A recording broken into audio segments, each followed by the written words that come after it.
සුබ දවසක් RT media රටතොට. ඉතින් මේකත් දිට්ටා පොලිස් නාටුවටම සම්බන්ධයි මේ වෙන විට මේගොල්ලෝ සමාජයට කියලා ආවේ මේකේ වංචා දූෂකයෝ හිටියා, හොරු හිටියා, ඔන්න හොරා කියලා කන්සෙප්ට් එකක් හදලා ඇවිල්ලා දැන් මේගොල්ලෝ තමා දැන් මේගොල්ලෝ යටතේ හොරා කන රාජ්‍යලධාරීන් ඉන්නවා වගේ, හොරා කන දේශපාලකයෙක් ඉන්නවා වගේ. ඉතින් දැන් මේ වෙන විට දැන් මේ ගෙවල් වලට ගම් වතුරෙන් මේ විපතටපත් ගෙවල් පිරිසුදු කිරීමේකට සදා රුපියල් 25000ක දීමනාවක් ලබා දීමට රටේ මගින් කටයුතු කරලා තිබුණා කැබිනට් අනුමැතිය ඇතිව. ඉතින් මේ වෙනකොට ඒ දීමනාව ලබා ගැනීමේදී ෆෝරම් වලත් විවිධ ගැටලු තියෙනවා. අපි මේ පාර්ශ්විකාව කතා කරන්න නැතේමු. ඒ කියන්නේ මාලිමාවේ නියෝජිතයෝගෙන් අස්සන් ගන්න ඕන කියලා ගම්වල. ඉතින් අපි ඒක නෙවෙයි අපිට ආකට කියන්නේ. ඒක සම්බන්ධව අපි අපේ කැලුම් ජයසුමන මහත්මයා එහෙම කතා කරා. ඉතින් මේ වන විට මේ 25000 දීමනාව වංචනික ලෙස මේ වැඩිපුර සංඛ්‍යාලයක ඉදිරිපත් කරලා ලබා ගැනීමක් සම්බන්ධව ආරංචි මාර්ග සඳහන් කරනවා. ඉතින් මේ ලංකා සීනිවුස් සඳහන් කර තිබුණා. ඉතින් මේ යාපනයේ ඩෙල්ෆ් දූපතේ තමා මෙම අක්‍රමිතතාවයේ සිදුවීම පවතින බවට තමා මේ සීනිවුස් වාර්තා කරලා තිබුණේ. ඉතින් ඩෙල්ෆ් දූපතේ අන්තිම මේ ජනහා නිවාස සංගණනයේදී මේ ඩෙල්ෆ් දූපතට පවුල් ලේඛක 893ක ප්‍රමාණයක් තමා මේ සංගණනයේදී මේ සංගණනය වෙලා තියෙන්නේ. ඉතින් 893ක තියෙන පවුල් ලේඛක ප්‍රමාණයට මේ වෙනවිට රුපියල් 25000 දීමනාව මේ අනුමත කර ගැනීමට යවූ ලේඛනවල පවුල් ඒකක ඒ කියන්නේ නිවාස ඒකක 1216ක් සඳහන් කර තිබුණා. ඒ කියන්නේ විශාල පවුල් ඒකක ප්‍රමාණයක වැඩිවීමක් තියෙනවා. තමයි ඩෙල්ෆ් දූපත කියන්නේ කුඩා භූමි ප්‍රමාණයක්. ඉතින් සාපේක්ෂව ගත්තල මේ 893 කියන එක අපි කියමුකෝ 50ක් 100කින් වැඩි වෙන්න පුළුවන්. මේ ටික මේ වගේ අන්තිම ජනසංගණනයේ සිට මේ වනතුරු 1216ක් දක්වා විශාල සංඛ්‍යාවක් වැඩි වෙලා තියෙනවා. ඉතින් මේ සම්බන්ධව ඉතින් බලදී රුපියල් ලක්ෂ 75ක පමණ රාජ්‍ය මුදල් අවභාවිතයක් වෙලා තියෙන බවට තමයි මේ සඳහන් කරන්නේ. ඉතින් ඔකයි තත්ත්වය. ඉතින් ඔන්න මේ එක සුද්ධ කරන්න ආවා. දේශපාලඥයෝ හොරු කිව්වා විපක්ෂවල. මේ රට්ට වැඩක් කරපු නිදහස් අධ්‍යාපනය ලබා දුන්න. නිදහසේ යුද්ධය ඉවර කරපු. ඉතින් ඒ වගේ නායකයෝ හිටපු පරිසරයට ආදරය කරපු. ඒ වගේ නායකයෝ හිටපු හැමදේම දැන් අද මිනිස්සුන්ට මොනවද කරේ කියලා අහන්න මේ මොබයිල් ෆෝන් එක අන්තර්ජාලය පවා රටට දායාද කරපු නායකයෝ ඉතින් ඒ වගේ නායිකාව හිටපු පක්ෂවලට හොරු කියලා හං අඩු ගහලා දැන් හොරු කොහෙද ඉන්නේ කියලා මේකෙන් තේරෙනවා.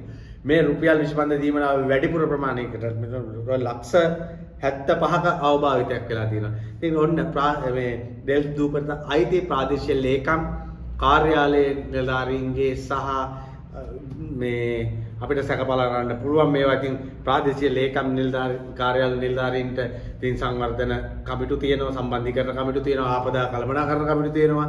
ඉතින් ඒවට ඉතින් ඔය ආලිමා ආණ්ඩුවේ ප්‍රාදේශීය දේශපාලනයත් ඉන්නවා.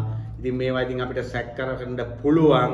මේ නිලධාරීන් විතරක් නෙවෙයි මේවට මාලිමාවේ අනිවාර්යයෙන් ප්‍රාදේශීය දේශපාලන මන්ත්‍රීවරු ප්‍රාදේශීය මේ ක්‍රියාකාරීන් සම්බන්ධ ඇති මේවට. නැත්තම් රාජ්‍ය නිලධාරීන් තනියෙන් අප්පුඩි ගහන්න බෑනේ. මේ කට්ටිය කිව්වේ කලින් කිව්වේ දේශපාලකයෝ හොරු කියලා. දැන් කවුද හොරු කියන එක තේරෙනවා නේද? ආණ්ඩුවට නම් තේරෙන්නේ නැතුව ඉතින් තාම මේගොල්ලෝ ඉතින් වැඩ බැරි ආණ්ඩුවක්නේ. ඉතින් ජනතාව තේරෙන්න ගත යුතුයි මේ කට්ටිය කරේ මේ බොරුව සමාජගත කරා. දැන් මේ කට්ටියගේ ඇත්ත එලි කරන අය මර්ධනය කරන්න එනවා. දැන් ඒකයි තත්ත්වය. ඔන්න දැන් ගත්තා වෙන්න අර අහිංසකයන්ගේ මේ වන විට අහිංසකයන්ගේ නිවාස සුද්ධ කරන් දෙන 25000 ගසා කන්න මට්ටමකට තමයි ඇවිල්ලා තියෙන්නේ. මේක අනිවාර්යෙන් ආණ්ඩුව අනිවාර්යෙන්ම පියවර ගත යුතුයි. මේ සම්බන්ධව නිලධාරීන්ගේ වරදක් නම් අදාළ නිලධාරීන් දඩුවම් දිය යුතුයි. ආණ්ඩුවට සම්බන්ධ දේශපාලකඥයන්ගේ දේශපාලන ක්‍රියාකාරීන්ගේ වරදක් නම් ඔවුන්ටත් දඩුවම් දිය යුතුයි. මේ කට්ටිය සුදු කියලා පිරිසුදුයි කියලා ආවේ මේ වගේ තක්කඩි වැඩ ගම් අතුරෙනුත් ගසා ගන්නද ඒ දවස්වල කව සුනාමි හොරු හිටියා කියලා කිව්වා. ඉතින් ඒ වගේ අපිටත් අනාගතේ කියන්න වෙයි මාලිමා ආණ්ඩුවෙත් මේ දික්කා සිලිකුට ආටුවෙන් හොරු හිටියා කියලා. ඉතින් අනුර කුමාර දිසානායකලා ඡන්දෙට කලින් රටේ ජනතාවට පොරොන්දු වෙච්ච සාධාරණයේද මේ විනිවිදවායද මේ. ඉතින් තවත් තියෙනවා මේකට ඊයේ පෙරේද වෙන විට මාලිමාවේ තලා එප්පාවල ප්‍රදේශයේ ප්‍රාදේශ සභා മന്ത്രിවරියා තලා ප්‍රාදේශ සභාවේ විය යුතුයි. ඉතින් අර මරණාධාර සමිතියකින් පක්ෂ ભેදයකින් තොරව ජනතාවට එකතු වෙලා ස්වේච්ඡාවෙන් සමහරු තමන්ගේ කැපවීම දෛනික වැඩ කටයුතු පවා කැපවීම කරලා ආධාර එකතු කරපුවා ප්‍රාදේශීය ලේකම් කාර්යාලයට ලබා දෙන මුවාවෙන් ඒ ප්‍රාදේශීය ලේකම් කාර්යාලයේ කවුද නමක් කියුවා මේ മന്ത്രി මේ සංවර්ධන නිලධාරියෙකුත් ඔය තක්කඩින් ගැන අනාගතේ බලාගත යුතුයි. ඔය සංවර්ධන නිලධාරීන් ඒ තක්කඩි වැඩ කරන නිලධාරීන් සම්බන්ධව අනිවාර්යයෙන්ම මේ ඉතින් JVP මාලිමා මේ മന്ത്രിවරිය සහ තවත් පුද්ගලයෙකුත් සම්බන්ධ වෙලා മന്ത്രിවරියගේ ස්වාම පුරුෂයා වෙන්න ඇති. ඉන්පසු අර තක්කඩි සංවර්ධන නිලධාරියෙක් ඔය තඹුත්තේගම් පිහිටි මාලිමාවේ කාර්යාලයකට තඹුත්තේගම ඉතින් වසන්ත සමරසිංහ සහෝදරයාගේ වෙන්න ඇති. ඉතින් සමහර පුවත්වල සඳහන් වුණා මේක වහාන සමරසිංහගේ මල්ලිත් මේ කාර්යාලයේ රැඳී සිටිනවා කියලා. ඉතින් ඔන්න එතකොට ඉතින් වහන්ත සමරසිංහ කාර්යාලයට ගියා නම් මේක වසන්ත සමරසිංහගේ මල්ලි හරි වහන්ත සමරසිංහ නම් කාර්ය බහුලයි කියමුකෝ.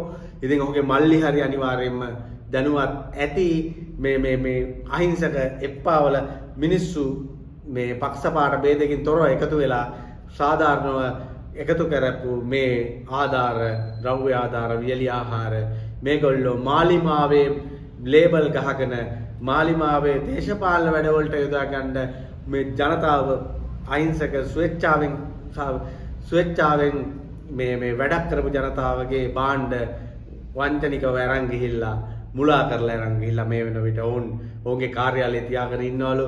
ඉතින් රෙදි ඇදගෙනද වහන්ත සමරසිංහලා සාධාරණයෙන් ගැන කතා කරන්නේ ඈ. ඉතින් ඔය වගේ උන්ට අනාගතේ රටේ ජනතාව අනිවාර්යෙන් බලාගනි. ඉතින් උඹලගේ කැලේ කොටියගේ කැලේ මාරුනාට පුල්ලි මාරු වෙන්නේ නැති කතාවක් තියෙනවනේ. උඹලා ඔය මාලිමාවේ රෙද්දාස්යෙන් හැංගිලා ආවට අර කුහක සහ තක්කඩි අර බත් මුට්ටි හොරා කාපු JVP කාර්යෝ සහ JV ජාන තියෙනුන්. හැබැයි අපිට දුක එහෙම වුණ නැති තමත් ඔය අනිත් ප්‍රවාහවල හිටපු ඇත්තමයි වැදගත් දෙමව්පියන්ගේ දරුවොත් මුලා වෙලා ඉතින් මොන ඥානවල ප්‍රශ්නද කියලා හිතන්නත් බෑ. ඉතින් දරුවොත් මුලා වෙලා ඉතින් සමහර පුද්ගලයොත් මුලා වෙලා තාමත් විශ්වාස තබාගෙන ඉන්නවා. ඉතින් මම හිතන්නේ අනුර කුමාර මහත්තයාගෙන දිය යුතුයි. ඉතින් අනිත් උන් නම් තක්කඩි තමයි. ඉතින් ජනතාව රවට්ටලා තමයි මේගොල්ලෝ බලය ගත්තේ. දැන් බලය අරන් කරන්නේ මෙන්න අරුන් කරපු වඩා හිටපු පාලකයෝ කරමුට වඩා තක්කඩි වැඩම තමයි. මේ බිමයි නම් පටන් ගන්න තියෙන්නේ. මේ පොඩියෝ බිම පහළ රාජ්‍ය නිලධාරියා ගම් වතුරනුත් ගහනවා නම් ඒවට ඉතින් සමහර විට සම්බන්ධ දන්නේ නැහැ මේ මාලිමාවේ ප්‍රාදේශීය දේශපාලඥේ ඕනොත් එහෙම සම්බන්ධ නම් කොච්චර කැතද.